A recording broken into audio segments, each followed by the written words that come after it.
ভোরের আলো ফুটতেই Tel Aviv সহ ইসরায়েলের বেশ কয়েকটি শহরে বেজে ওঠে সতর্কতামূলক সাইরেন। বন্দরনগরী হাইফা এবং মধ্য ও ইসরায়েলের উত্তরাঞ্চলে বিমান হামলার সতর্কতামূলক সাইরেনের সঙ্গে বিস্ফোরণের শব্দ পাওয়া যায়।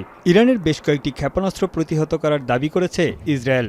এছাড়া ইরানের বিপ্লবী গার্ডের জ্যেষ্ঠ কমান্ডার আলী সাদমানিকে হত্যার দাবি করেছে তেল আবিব। তিনি দেশটির সর্বোচ্চ নেতা আয়াতুল্লাহ আলী খামেনির ঘনিষ্ঠ ছিলেন বলে জানা গেছে। জবাবে রাজধানী তেহরান সহ ইরানের বেশ কয়েকটি শহরে তীব্র বোমাবর্ষণ শুরু করে ইসরায়েল। নাতাঞ্জ পারমাণবিক স্থাপনার কাছে একটি ইসরায়েলি ড্রোন গুলি করে ভূপাতিত করার দাবি করেছে তেহরান। এছাড়া নিজেদের আকাশসীমা বন্ধের সময়সীমা বাড়িয়েছে ইরান। রাষ্ট্রীয় টেলিভিশন স্টেশনে ইসরায়েলি হামলাকে কাপুরুষতার সর্বোচ্চ পর্যায় বলে অভিহিত করেছেন ইরানের পররাষ্ট্রমন্ত্রী আব্বাস আরাকচি। এর প্রতিবাদে ইসরায়েলে ইতিহাসের ভয়াবহতম আক্রমণ চালানোর হুঁশিয়ারি দিয়েছে তেহরান। সোমবারের হামলায় প্রাণ হারান টেলিভিশনটির বেশ কয়েকজন কর্মকর্তা। ইরানের সামরিক ও পারমাণবিক স্থাপনার পর ইসরায়েলি হামলার কেন্দ্রবিন্দু এখন রাজধানী তেহরান। আর তাই ইসরায়েলি প্রধানমন্ত্রী ও সামরিক বাহিনীর নির্দেশনার পর তেহরানের বাসিন্দাদের শহর ছাড়তে বলেছেন মার্কিন প্রেসিডেন্ট ডোনাল্ড ট্রাম্প। চলমান সংঘাতের মধ্যেই G7 সম্মেলন থেকে তড়িঘড়ি করে দেশে ফেরার পর ট্রুথ সোশ্যালে দেয়া এক পোস্টে তেহরানের বাসিন্দাদের সতর্ক করে দেন তিনি। বলেন, এই মুহূর্তে বাসিন্দাদের উচিত দ্রুত তেহরান ত্যাগ করা। যদিও এর পেছনে সুনির্দিষ্ট কোনো কারণ উল্লেখ করেননি ট্রাম্প। শেকড় থেকে শিখরে।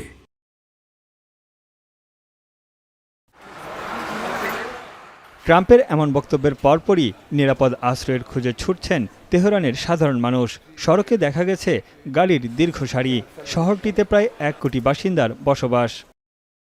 এদিকে নিউ ইয়র্ক টাইমস বলছে, ইরানের পারমাণবিক স্থাপনায় মার্কিন বোমা ব্যবহারের কথা ভাবছে ওয়াশিংটন।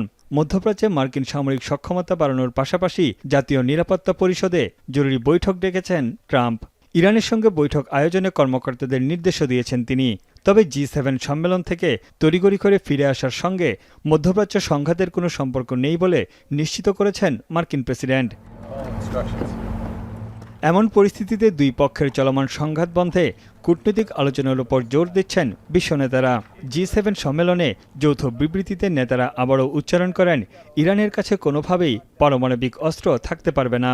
ফরাসি প্রেসিডেন্ট ইমানুয়েল ম্যাক্রো বলেন, ইরান সরকারকে উৎখাতের পরিকল্পনা আরও বিপদ ডেকে আনবে। Le président s'est exprimé il y a quelques minutes pour dire qu'il y avait des discussions qui étaient en cours, ce qui est une bonne chose. Et donc si les États-Unis d'Amérique peuvent obtenir un cessez-le-feu, c'est une très bonne chose. Et la France le soutiendra et nous le souhaitons. এদিকে Israeli প্রধানমন্ত্রীর দাবি, ইরানের সর্বোচ্চ নেতা Ayatollah Ali খামেনিকে হত্যার মাধ্যমে দেশটির সঙ্গে শত্রুতা বন্ধ না হলেও সংঘাতের অবসান ঘটবে। এবিসি নিউজকে দেয়া এক সাক্ষাৎকারে তিনি বলেন, খামেনির জন্যই মধ্যপ্রাচ্যে অস্থিতিশীলতা বাড়ছে। We saw in the course of the negotiations, while they were negotiating with the United States, the Supreme Leader of Iran, Ayatollah Khamenei, tweeted almost every day, "Death to Israel." The talks were merely a facade. চলমান উত্তেজনায় নিজ দেশের নাগরিকদের Iran ও Israel ত্যাগ করার নির্দেশ দিয়েছে ভারত, চীন, দক্ষিণ কোরিয়া সহ বেশ কিছু দেশ।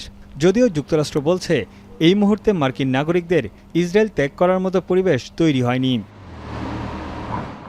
এদিকে সংঘাতের 5 দিন পর ইরানের পক্ষে মুখ খুলতে শুরু করেছে মুসলিম দেশগুলো।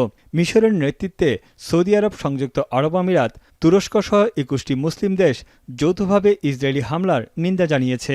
একই সঙ্গে পরমাণু নিরস্ত্রীকরণেরও আহ্বান জানায় দেশগুলো। তানভীর জানি, এখন বিশ্ব।